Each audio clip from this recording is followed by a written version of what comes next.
네, 여러분 안녕하세요. 더오름 수학 원장 이승준 선생입니다. 오늘은요, 내 아이 공부를 잘하게 하려면 내 아이를 보는 정확한 평가와 통찰력이 필요하다라는 주제를 가지고 한번 이야기를 해보려고 합니다. 아이를 공부를 잘하게 만들고 싶고 수학을 잘하게 만들고 싶은 우리 생각은 다 가지고 있습니다. 그 공부를 잘하게 하려고 우리가 여러 가지 방법을 씁니다.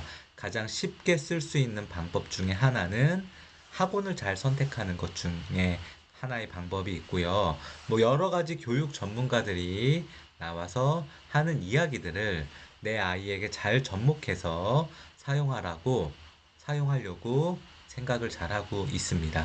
자, 그러면 내 아이를 정확하게 보는 평가와 통찰력은 과연 무엇이 있나?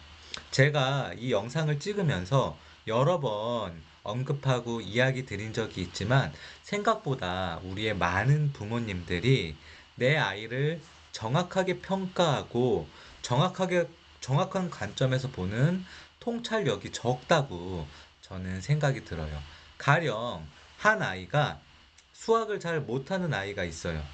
부모님이 봤을 때 아이가 책상에도 오래 앉아 있고 뭐 공부를 좀 끄적끄적 거리는 것 같은데 수학을 잘 못해. 그래서 보니까 너는 정말 개념이 부족한 것 같다. 그렇게 진단을 내리셨습니다. 그런데 우리 부모님들이 보면은 너는 개념이 부족하다, 개념이 부족하다, 개념이 부족하다 자꾸 그런 이야기를 하시는데 정말 이 개념이 부족한 거는 뭐냐? 그러면 제가 생각했을 때 개념이 부족하다는 거는 2차 방정식 문제를 풀 때 인수분해를 하지 못하는 거. 2차 방정식의 뜻이 뭔지. 예를 들어 최고차항의 개수가 0이 되면 안 되잖아요. 근의 공식을 쓸 줄 모르는 거. 근과 계수와의 관계를 쓸지 모르는 거. 그런 것들이 개념이 부족하다는 거예요. 판별식이 뭔지 모르는 거. 판별식이 0보다 크다, 0이다, 0보다 작다의 뜻이 뭔지 모르는 거. 그런 것들이 이제 개념이 부족하다는 거예요. 그러면 그런 것들을 완벽하게 다 알고 완전 제곱식도 만들 수 있고 다 할 수 있는데 문제를 못 푼다. 그거는 개념이 부족한 게 아니라 연습이 부족한 거예요. 유형 연습, 오답 연습, 풀이 연습, 심화 연습이 부족한 겁니다.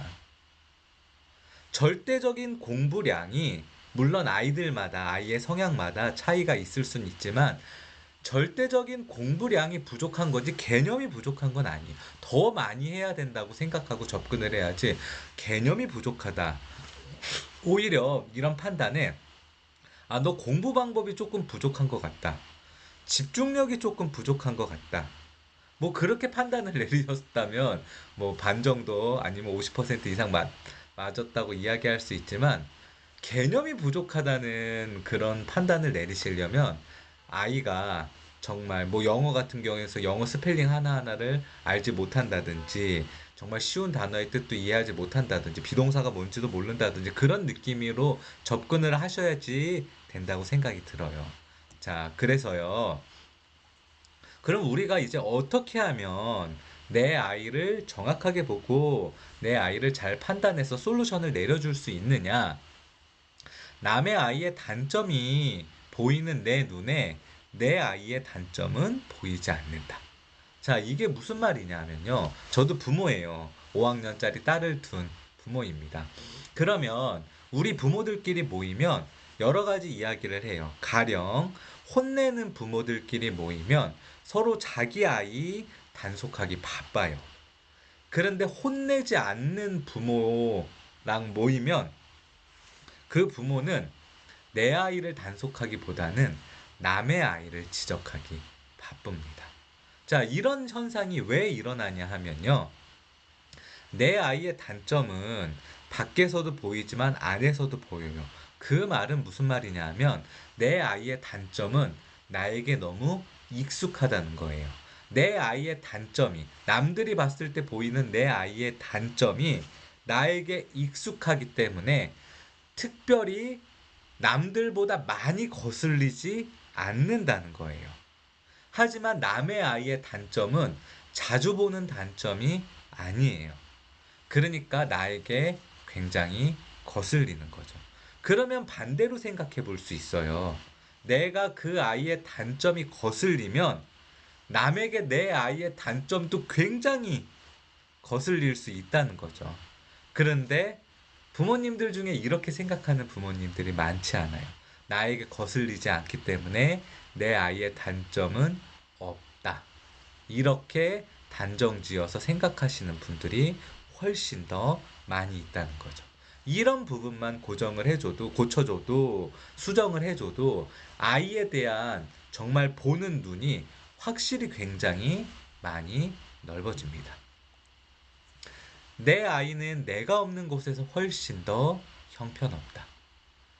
여러분들 집에서 새는 바가지 밖에서도 샌다 그러죠. 집에서 새는 바가지는요, 집에서 셀 때는 손으로도 맞고 테이프도 붙여보고 실리콘도 칠해보기 때문에 좀 덜 세게 만들 수 있어요. 하지만 밖으로 나가면 누가 손대주는 사람도 없고 테이프 붙여주는 사람, 실리콘 쳐주는 사람도 없기 때문에 더 많이, 굉장히 많이, 어마어마하게 많이 샌다는 거죠. 그런데 그렇게 생각하지 않아요. 여러분들이 생각하는 것보다 남들이 내 아이의 단점을 정확하게 이야기해 주지 않아요. 왜? 상대방, 부모가 기분 나빠하기 때문에. 만약에 그 부모가 내 아이의 단점을 듣고도 기분 나빠하지 않고, 아, 정말 감사합니다, 그러고 내 아이의 단점을 고쳐주려고 노력했다면 그 아이는 이미 밖에서 나가서 새는 바가지가 아니었겠죠. 남들은 생각보다 내 아이의 단점을 잘 이야기해주지 않아. 이야기해주는 사람도 있어요, 가끔은. 어떤 사람? 나를 좀 깔려는 사람. 근데 그런 의견도 귀담아 들을 수 있어야 돼요. 왜? 나에게 굉장히 중요한 조언이 될 수 있으니까. 우리가 여러 가지 이제 학원도 다니고 공부도 하고 그랬을 때 내 아이를 정확하게 평가하기 위해서 내 아이의 정확한 상태와 정확한 행동과 정확한 능력치를 잘 알아야 되는데, 실질적으로 부모님과 상담을 하고 부모님과 매칭을 해보면 그렇게 정확하게 내 아이를 판단하고 계신 부모님은 잘 없어요. 생각보다 여러분, 이 세상에 나를 위해서 이야기해주는 사람들은 잘 없습니다. 내가 돈을 내고 보내는 학원도 마찬가지예요. 이런 상담을 한번 받은 적이 있어요. 칠판 수업을 하는 대형 학원에 아이가 다니고 있는데 우리 아이가 잘 못하고 있다. 내가 봤을 때는 잘 못 따라가고 있는 것 같다. 그래서 그 학원에서 이 아이에게 너는 잘 못 따라오기 때문에 숙제도 조금 덜 내주고 쉬운 문제 위주로만 풀게끔 해주겠다. 그렇게 솔루션을 내려줬대요. 그래서 제가 그 부모님한테 이렇게 그 말씀을 드렸어요. 이거는 좀 제가 봤었을 때는 잘못된 것 같다. 그랬더니 왜 잘못됐느냐? 그 대형 학원은 저희 학원 같이 개별 수업을 하는 학원이 아니라 칠판 수업을 하는, 다 같이 수업이 진행되는 학원인데, 그 아이만 어려운 문제를 숙제로 안 내주고 쉬운 문제만 숙제를 내주고 숙제량을 줄여주면 그 아이는 수업을 참여했을 때 그만큼 수업 참여도가 떨어지고 흥미도가 떨어지고 수업에서 받아먹을 수 있는 것이 없다. 그러면 이건 문제가 있는 거다.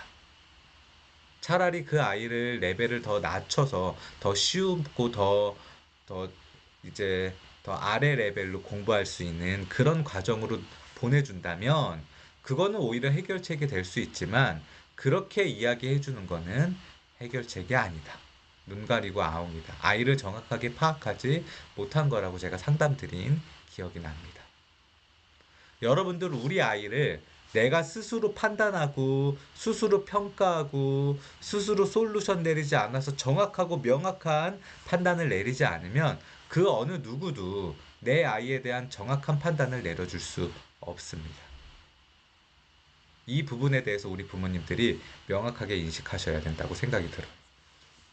자, 오늘은요, 내 아이 공부를 잘하게 하려면 내 아이를 보는 정확한 평가와 통찰력이 필요하다는 주제를 가지고 한번 이야기를 해봤습니다. 오늘도 시청해 주셔서 감사합니다.